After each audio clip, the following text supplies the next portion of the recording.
ডাকাত, এই তো শোকেশের চাবি। এই বুড়ি চাবি দে।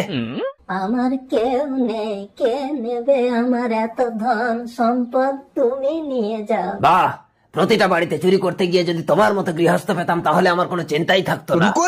আর কদিন বা বাঁচবো, তোমার যা ইচ্ছে তুমি নিয়ে যাও। ঠিক আছে, তুমি চুপ করে বসো, আমি সবকিছু নিয়ে যাচ্ছি। তুমি সব নিয়ে যাও, আগে একটা গল্প শোনো ডাকাত। আচ্ছা ঠাকুমা, আগে গল্প শোনাবে, শোনাও দেখি। একদিন এক বুড়ির ঘরে ডাকাত পড়েছে। বুড়িটা চিৎকার করে বলছে, পুলিশ পুলিশ পুলিশ। ওয়া বাবা, পুলিশ! কি হয়েছে বুড়িমা? আরে ডাকাত, তবে রে শালা। ওয়া বাবা, মরে যাবো, ছেড়ে দাও, ছেড়ে যাও। ডাকাতি করো, সব মিটিয়ে দেবো। ওয়া বুড়িমা, কাজটা কিন্তু ভালো করলে না।